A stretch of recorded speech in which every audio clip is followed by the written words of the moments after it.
प्रश्न नंबर तीसरा है प्रश्नावली 1.1 का अभाज्य गुणनखंड विधि द्वारा निम्नलिखित पूर्णांकों का एचसीएफ और एलसीएम ज्ञात कीजिए।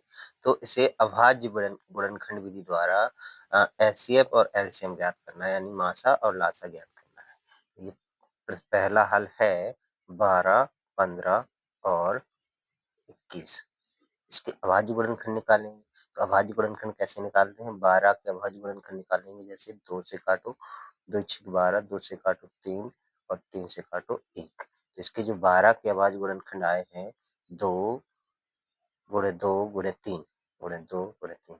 इसी प्रकार 15 के अभाज्य गुणनखंड निकालेंगे तो क्या हो जाएंगे? 3 गुणे 5। इसी प्रकार 21 के अभाज्य गुणनखंड निकालेंगे तो हो जाएंगे 3 गुणे 7।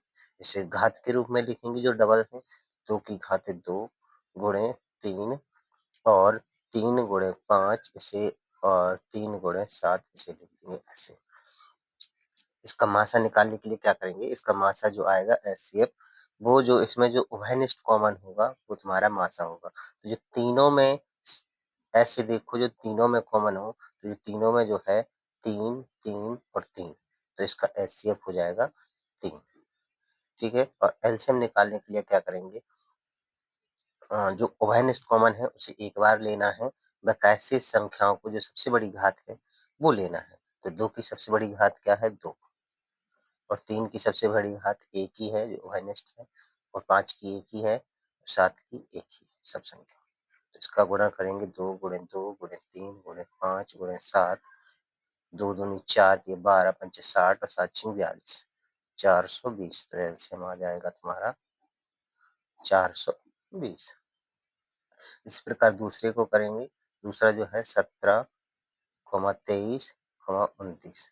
इनके अभाज्य गुणनखंड निकालेंगे तो 17 अभाज्य संख्या है तो 17 गुणे 17 1 हो जाएगा, और 23 के अभाज्य गुणनखंड होंगे 23 गुणे 1 हो जाएगा, और 29 के अभाज्य गुणनखंड होंगे 29 गुणे 1। तो इसका जो एचसीएफ आएगा, जो घनिष्ठ संख्या है वो 1 ही है, इसका अभाज्य को एचसीएफ हो जाएगा 1। तो एलसीएम निकालने के लिए क्या करेंगे?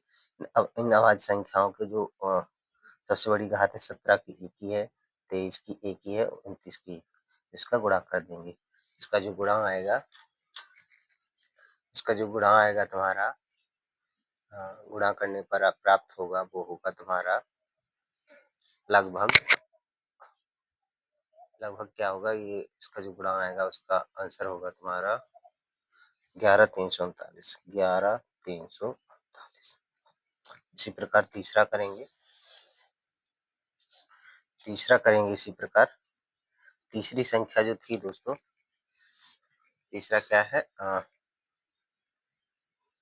8, 9 और 25।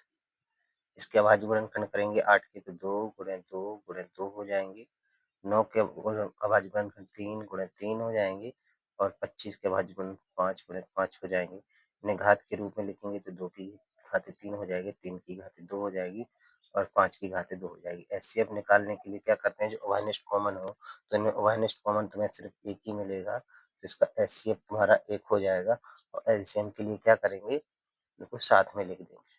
2 की घातें 3 गुणे 3 की घातें 2, 5 की घातें 2। इनका जो खोल के लिखेंगे 2 गुणे 2 गुणे 3 गुणे 3 गुणे 3 गुणे 5 गुणे 5। इनको गुणा करेंगे 3 4 दूनी 8, 8 24, 24 72, 72 पंचे